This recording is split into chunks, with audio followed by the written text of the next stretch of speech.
चलिए अब हम करते हैं question number 4th 10th maths की एक्सरसाइज 4.2 का चैप्टर क्वाड्रेटिक इक्वेशन का हम करने जा रहे हैं। क्वेश्चन नंबर 4th काफी इंपॉर्टेंट क्वेश्चन है, अच्छी तरीके से आपको आना चाहिए। ठीक है, तो क्वेश्चन में हमने फाइंड आउट करना है दो कंसेक्यूटिव पॉजिटिव इंटीजर्स। तो हमने दो लगातार आने वाले, कंसेक्यूटिव मतलब लगातार आने वाले, पॉजिटिव मतलब प्लस साइन वाले, यानी कि माइनस में नंबर नहीं होना चाहिए। तो हमने दो लगातार आने वाले पॉजिटिव इंटीजर्स का पता लगाना है जिनके स्क्वायर्स का सम जो है वो 365 है। ठीक है, तो देखिए क्वेश्चन में हमसे कहा गया है कि दो लगातार आने वाले पॉजिटिव नंबर्स हैं जिनके स्क्वायर्स का सम जो है वो 365 है। हमने उन दोनों नंबर्स का पता लगाना है। तो चलिए हम सपोज कर लेते हैं कि जो हमारे दो कंसेक्यूटिव पॉजिटिव इंटीजर्स हैं वो है x एंड x प्लस 1। तो लिखते हैं let two consecutive positive integers be x and x plus 1। तो यहां पर हमने ये सपोज कर लिया कि जो दो कंसेक्यूटिव पॉजिटिव इंटीजर्स हैं वो हैं x एंड x प्लस 1। अब देखिए अकॉर्डिंग टू क्वेश्चन के अनुसार अगर हम इन दोनों कंसेक्यूटिव पॉजिटिव इंटीजर्स के स्क्वायर्स का सम करते हैं तो आता है 365।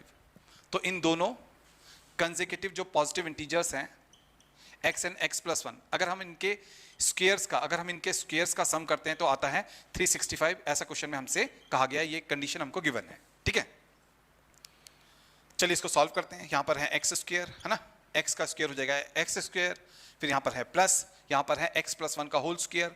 ये हमको a प्लस b का होल स्क्वायर की तरह दिखाई दे रहा है। जब भी a प्लस b का होल स्क्वायर होता है तो आता है सबसे पहले a स्क्वायर, फिर प्लस में आता है b स्क्वायर, फिर प्लस में आता है 2a एंड b। ठीक है, a हमारा है x, b हमारा है 1, तो a का स्क्वायर हो जाएगा x का स्क्वायर, है ना, b का स्क्वायर हो जाएगा 1 का स्क्वायर, फिर प्लस में आता है 2ab, a हमारा है x, b हमारा है 1, इक्वल्स टू में है 365। अब देखिए ये है x square plus x square हमारा हो जाएगा 2x स्क्वायर। ठीक है, फिर 2x जा 2x और 2x 1 जा 2x, ये हो जाएगा हमारा पूरा 2x। फिर यहां पर प्लस में 1 का स्क्वायर है, ये हो जाएगा 1। ठीक है, 1 का स्क्वायर होता है 1। 365 को हम इधर से इस तरफ ले आएंगे, है ना, राइट हैंड साइड से लेफ्ट हैंड साइड में लाएंगे तो हो जाएगा -365 इक्वल्स टू में हो जाएगा 0। अब देखिए यहां पर है 2x स्क्वायर, फिर प्लस में है 2x, अब प्लस 1 माइनस 365 हो जाएगा -364, प्लस 1 माइनस 365 हो जाएगा -364। हम इसमें से इसको माइनस कर लेंगे, ये नंबर बड़ा है, इसका साइन माइनस का है तो यहाँ पर माइनस आ जाएगा। ठीक है, अब यहाँ पर इक्वल्स टू में है 0। अब देखिए यहाँ पर जो ये तीनों टर्म्स हैं इनको हम 2 से डिवाइड कर सकते हैं। तो चलिए हम इन तीनों टर्म्स को 2 से डिवाइड कर लेते हैं एंड जो हमारा इक्वेशन है इसे थोड़ा सिंपल बना लेते हैं, छोटा बना लेते हैं। ठीक है, लेफ्ट हैंड साइड को अगर हमने सबको 2 से डिवाइड किया तो हमको राइट हैंड साइड को भी 2 से डिवाइड करना पड़ेगा। तो हम इस तरफ को राइट हैंड साइड में जो 0 है उसको भी 2 से डिवाइड करेंगे। 2 से 2 यहाँ पर कैंसिल आउट हो गया, यहाँ पर हो जाएगा x स्क्वायर, 2 से 2 यहाँ पर कैंसिल आउट हो गया तो यहाँ पर आ जाएगा x। ठीक है, 2 से इसको कैंसिल आउट करेंगे तो आएगा 182। ठीक है, एंड 0/2 हमारा हो जाएगा यहाँ पर 0। अब देखिए यहाँ पर हमारे पास में एक क्वाड्रेटिक इक्वेशन तैयार हो गया। अब हम मिडिल टर्म स्प्लिट करके इसको सॉल्व करेंगे। ठीक है, देखिए x स्क्वायर के आगे कोई भी नंबर नहीं है तो यहाँ पर हम 1 लगा सकते हैं, x के आगे भी कोई नंबर नहीं है तो यहाँ पर भी हम 1 लगा सकते हैं। तो ये इक्वेशन हमारा हो गया 1x square plus 1x minus 182 equals to 0। अब हमने मिडिल टर्म स्प्लिट करना है तो हमने क्या करना पड़ेगा, हमने सबसे पहले कोने कोने वाले नंबर्स को मल्टीप्लाई करना पड़ेगा। 1 इंटू 182 हो जाएगा हमारा 182, है ना, कोने कोने वाले नंबर्स का यहाँ पर मल्टीप्लाई आ गया 182। अब हम इसका प्राइम फैक्टराइजेशन करेंगे। 2 से डिवाइड करेंगे तो आएगा 291 जा, फिर 7 से डिवाइड होगा 7 13 जा, फिर 13 से डिवाइड होगा तो यहाँ पर आएगा 1। तो 182 का हमारे पास में यहाँ पर प्राइम फैक्टराइजेशन आ गया 2 इंटू 7 इंटू 13। ठीक है, 182 का हमारे पास में यहाँ पर प्राइम फैक्टराइजेशन आ गया। अब देखिए जो लास्ट वाला नंबर यहाँ पर है इसका साइन माइनस का है, तो जब हम मिडिल टर्म स्प्लिट करेंगे तो हम माइनस करते हुए यहाँ पर स्प्लिट करेंगे। ठीक है, अब देखिए यहाँ पर है 1x स्क्वायर यानी कि x स्क्वायर यहाँ पर हमारे पास में है, फिर यहाँ पर है प्लस, यहाँ पर है 1 को हमने स्प्लिट करना है, यहाँ पर स्प्लिट करना है। ठीक है, 1 को हमने 2 टुकड़ों में डिवाइड करना है, क्योंकि लास्ट वाले नंबर का साइन यहाँ पर माइनस है तो हमने माइनस करते हुए 1 को स्प्लिट करना है। एंड यहाँ से हमने इसको बनाना है, 1 का स्प्लिट हमने यहाँ से बनाना है, 1 को 1 को हमने यहां से स्प्लिट करना है। कैसे करेंगे देखिए, 2 7 जा होता है 14, ठीक है, फिर यहां पर है 13। अगर हम 14 में से 13 को माइनस करेंगे तो 1 आता है, तो हम 1 को क्या लिखेंगे, यहां से ये बन जाएगा 1 बन जाएगा हमारा 14 माइनस 13, तो 1 हमारा हो जाएगा 14 माइनस 13, ठीक है। यहां पर x है तो लगाएंगे x, फिर है माइनस 182 इक्वल्स टू में है 0। अब देखिए हमने 1 को स्प्लिट कर लिया 14 माइनस 13, अगर हम 14 माइनस 13 करते हैं तो वापस से 1 आता है, अगर हम 14 इंटू 13 करते हैं तो कोने कोने वाले नंबर्स का मल्टीप्लाई यानी कि 182 के बराबर आता है, ठीक है। तो यहां पर हमने सही तरीके से मिडिल टर्म को स्प्लिट कर लिया।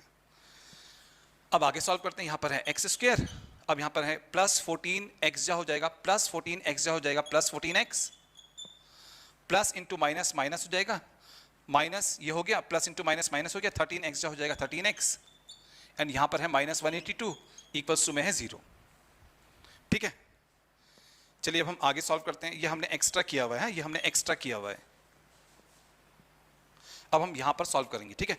तो यहां पर हमारे पास में आ चुका है x square plus 14x minus 13x minus 182 equals to में 0 तो है ही है। अब हम क्या करेंगे, अब हम इन दोनों टर्म्स में से कॉमन लेंगे, हमें इन दोनों टर्म्स में x कॉमन दिखाई दे रहा है, तो हम दोनों टर्म्स में से x कॉमन लेंगे, एक्स स्क्वायर में से x कॉमन लेकर के जाएंगे तो एक x यहां पर बच जाएगा, फिर है प्लस 14x में से x बाहर कॉमन लेंगे तो यहां पर आएगा 14। अब देखिए यहां पर है माइनस, तो ये माइनस साइन लगाना पड़ेगा। अब हमने इन दोनों टर्म्स में से कॉमन लेना है, देखिए जो 182 होता है वो होता है 182 हमारा होता है 182 हमारा होता है 14 इंटू 13, ठीक है, याद रखना है 182 हमारा होता है 14 इंटू 13। ऐसा हम इसलिए कर रहे हैं क्योंकि यहाँ पर 13 है, यहाँ पर भी 13 हमको मिल रहा है, तो 13 को हम कॉमन लेंगे, तो हम इन दोनों टर्म्स में से 13 को कॉमन लेंगे। देखिए माइनस भी बाहर आ गया, 13 भी बाहर आ गया, तो यहाँ पर बचेगा x। तो जब हमने इस वाले टर्म में से माइनस 13 कॉमन ले लिया तो यहाँ पर बच गया x। अब ये माइनस यहाँ पर बाहर चला गया कॉमन, तो यहाँ पर हो जाएगा प्लस, क्योंकि माइनस प्लस जब वापस से माइनस भी बन जाता है, ठीक है। तो याद रखना है कि जब भी यहाँ पर ये साइन माइनस का होगा तो ये वाला लास्ट वाला साइन चेंज हो जाएगा यहाँ पर, ठीक है। माइनस बाहर कॉमन आएगा तो लास्ट वाला साइन चेंज हो जाएगा, तो ये माइनस वाला साइन यहाँ पर प्लस हो जाएगा। अब 182 में से हमने 13 को बाहर कॉमन ले लिया तो यहाँ पर बचेगा 14, ठीक है, क्योंकि 13 इंटू 14 होता है 182। अब देखिए इस वाले टर्म में भी हमको x प्लस 14 दिखाई दे रहा है, इस वाले टर्म में भी हमको x प्लस 14 दिखाई दे रहा है, तो हम क्या करेंगे, x प्लस 14 को बाहर कॉमन ले लेंगे, ठीक है। तो बचेगा x माइनस 13, तो ब्रैकेट के भीतर आएगा x माइनस 13, ये दोनों टर्म्स बाहर कॉमन चले गए, ये बच गया x माइनस 13, तो यहाँ पर आ जाएगा इक्वल्स टू में 0 तो है ही है। अब देखिए हमारे पास में यहाँ पर ये जो क्वाड्रेटिक इक्वेशन यहाँ पर हमारे पास में बना था, ठीक है, यहाँ पर जो बना था उसको यहाँ पर हमने क्या कर लिया, फैक्टर्स में कन्वर्ट कर लिया है। अब हम इस वाले फैक्टर को 0 के इक्वल रखेंगे, फिर इस वाले फैक्टर को 0 के इक्वल रखेंगे एंड x का वैल्यू फाइंड आउट करेंगे, ठीक है। तो देखिए x प्लस 14 को जब हम 0 के इक्वल रखेंगे तो x प्लस 14 इक्वल्स टू 0 हमको रखना पड़ेगा, फिर 14 इस तरफ आ जाएगा तो x का वैल्यू हो जाएगा माइनस 14, ठीक है। अब देखिए x का वैल्यू माइनस में आ रहा है, ठीक है, तो जो हमारा इंटीजर है वो पॉजिटिव है, तो हम इसको अवॉइड करेंगे क्योंकि x का वैल्यू माइनस में नहीं आना चाहिए, क्योंकि हमारा जो x इंटीजर है वो पॉजिटिव है, तो हम इसको अवॉइड कर देंगे, ठीक है। अब यहाँ पर हमारे पास में x माइनस 13 इक्वल्स टू 0, तो x यहाँ पर रखेंगे, माइनस 13 को इस तरफ भेजेंगे तो आ जाएगा यहाँ पर प्लस 13, तो x का वैल्यू यहाँ पर प्लस में आएगा 13, तो हम x का ये वाला वैल्यू लेंगे। तो देखिए हमने जो हमारे दो कंसेक्यूटिव पॉजिटिव इंटीजर्स थे उनमें से एक को माना था x, दूसरे को हमने माना था x प्लस 1, तो x यहाँ पर आ गया 13, तो हम लिखेंगे देयरफॉर जो हमारा फर्स्ट कंसेक्यूटिव पॉजिटिव इंटीजर है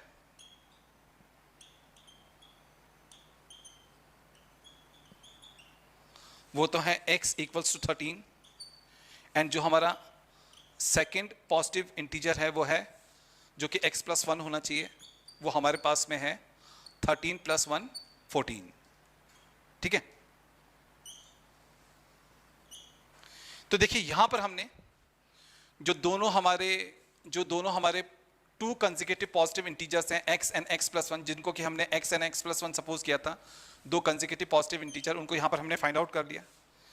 पहला हमारा आया पॉजिटिव इंटीजर 13, दूसरा आया 14, तो ये आ गया हमारे पास में इस क्वेश्चन का फाइनल आंसर, ठीक है, ये आ गया फोर्थ क्वेश्चन का फाइनल आंसर।